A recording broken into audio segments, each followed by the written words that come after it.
Our world has changed overnight drastically. When things change so quickly and we aren't sure when life's going to get back to normal, it's really hard to stay focused. And I have experienced this firsthand. It seems like my brain is in overdrive and a million thoughts and ideas come rushing in and they leave just as quickly, making my mind and my actions ping pong, jumping from one task or project to another. Sometimes I forget what I was thinking of. I lose ideas. I walk into rooms without knowing why. And frankly, it's happened more than I'd like to admit. Truthfully, that's not how I like to operate. In fact, I really pride myself on my organization skills, and I love that I can juggle so many things at once. And most of all, I like to start something and then finish it to completion. And I got to tell you, in the last couple of weeks, that really hasn't been going on for me. But today's episode, I'm going to share with you what I've done to help me get back on track and stay focused. And I hope this helps you too. Episode 141 starts right now.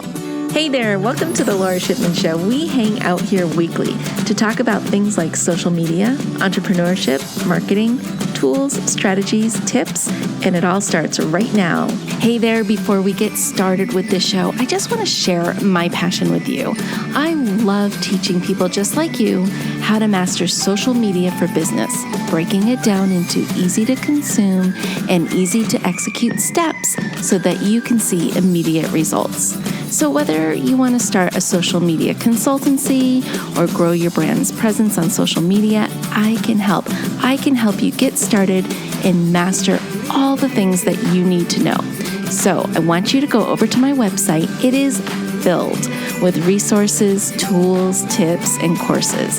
Visit laurashipman.com. That's LORA Shipman.com to get all the goods. Now, you ready for the show? I know I am.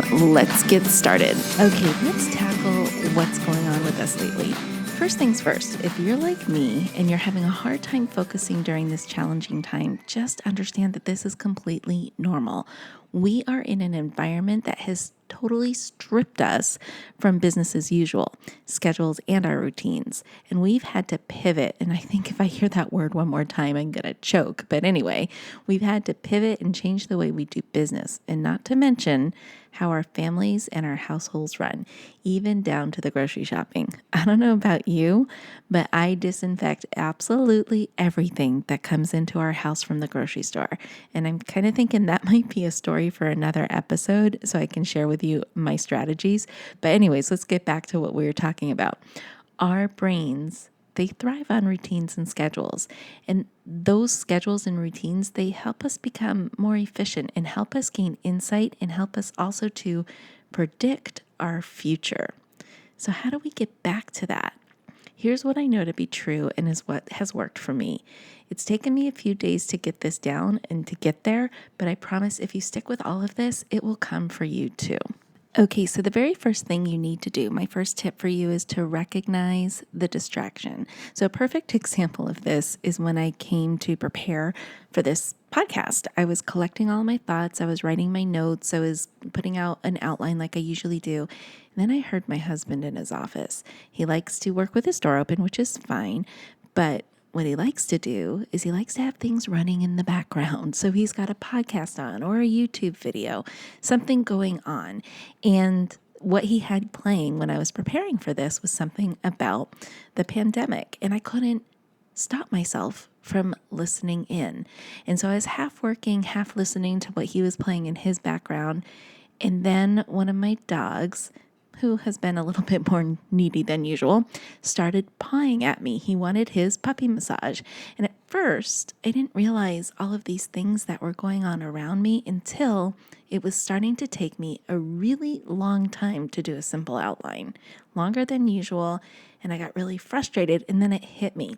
I was tuning into my environment instead of the task at hand, instead of my work. So what I needed to do was just recognize that I had that distraction. Now that I knew what the distraction was, my second tip is make a change. So in my example of me trying to work, but I couldn't with what that environment looked like, What I would do before all of this stuff happened with coronavirus, I would maybe pack up my things and go to a local coffee shop or somewhere where there would be white noise in the background, right? Where I really wouldn't pick up on the other conversations going on. Well, we all know that's not a possibility right now. Nothing's open. So I had to figure something else out. I needed to change my environment. So what I did is I collected all of my things and I sequestered myself into the bedroom with the door closed. So if you're finding it hard to work in your current environment like you usually do, go ahead and find places in your home that you can retreat to. It could be a bedroom, the basement, a closet even works really well, even the bathroom, or if it's nice out, what about the backyard? Think about wherever you can escape to get some mind space, just to clear your head so that you can think without distraction. My next tip is all about keeping lists. I'm a pretty big list keeper as it is, but now I think we need to be more focused on those lists. They're more important than ever right now. And here's why. Our minds are full with all sorts of things. It could be our current work schedule, our current work environment, if you're working from home, and maybe even you're thinking about filling out applications for forgivable loans and grants. You're listening to the news, how to keep your family safe, the supplies you might need, the fact that there is or is not toilet paper in your grocery store, and the list goes on, right? All of those things are bouncing around in our heads. And I find it truly amazing that we can remember anything at all. So here's how I've actually changed how I use lists so that I don't forget anything.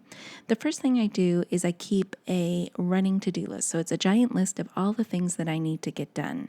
Then what I do each day is I pull out 3 or 4 priorities, no more. I want to keep this really simple on myself and write them down on a sticky note that gets kind of stuck on top of my to-do list. So I don't see anything else on that list except for the sticky note.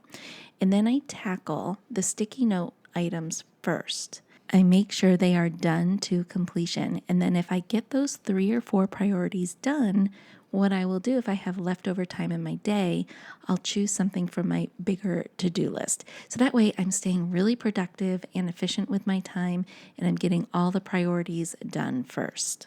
Okay, the next tip has to do with dealing with random thoughts and ideas. I'm not going to lie about this. This has been a huge struggle for me during this time.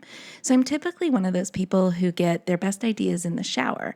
And as a result, I know this about myself. So as a result, what I do is I bring a pad of paper with me when I'm getting ready in the morning. So that way, in case I get one of those shower ideas, I can just jot it down really quickly. But since the outbreak, my ideas have been coming at more random times than usual. And they're incredibly fleeting. Like they come in, they come out, and if I don't pay attention to them right away, I lose them. And then those ideas are lost forever. I started to make really good use of this one little app, which I think a lot of you know about. It's called Trello. And since I always have my phone with me, I tend to use the Trello mobile app because it's a quick way for me to grab that maybe fleeting idea and put it somewhere that I know I'm going to go back to and look at. So here's how I use Trello. I set up my Trello into different categories of ideas. So it's like this big, huge idea bank that's broken down into mini categories. So for example, I will have a board just for blog post ideas. I'll have a board for podcast ideas, a board for special projects.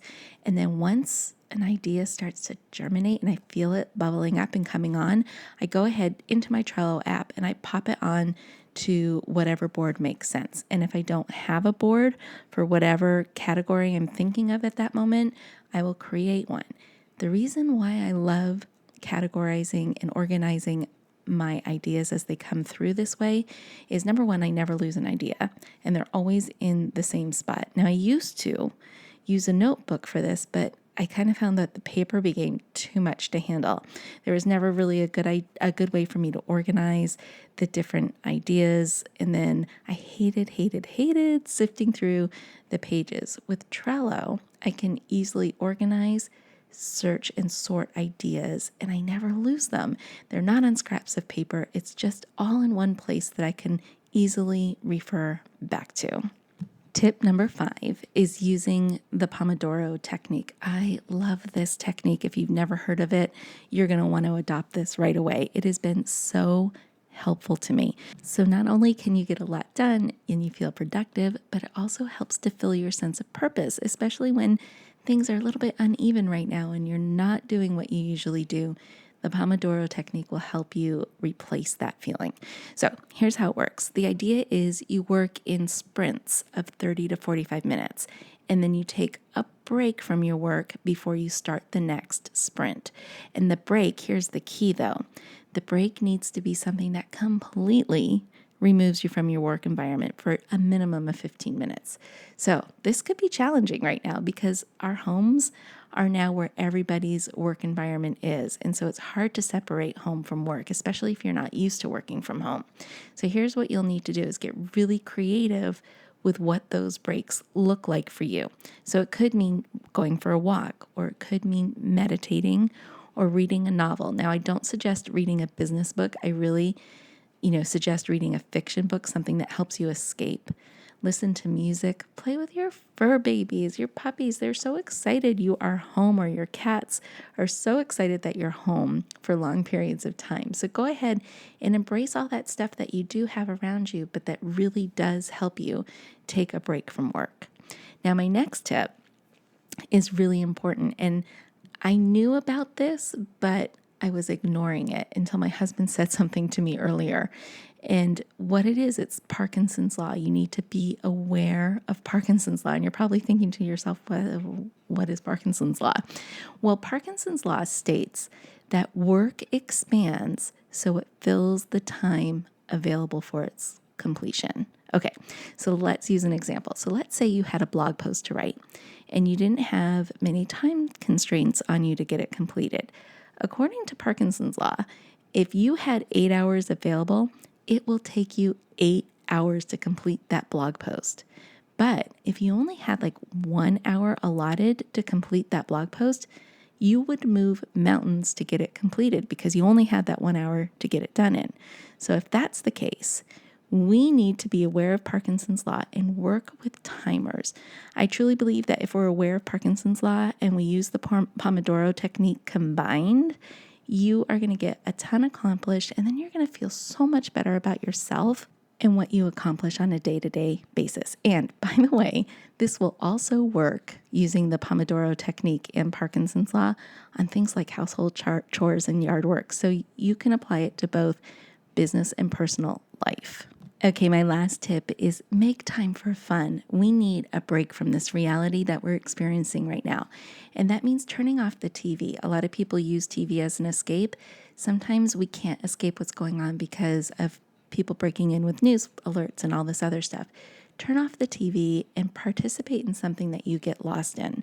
Maybe it's game night with your family, or FaceTiming with friends, or a good at-home workout. Maybe you like to bake, or you're a crafty person and you like crafting.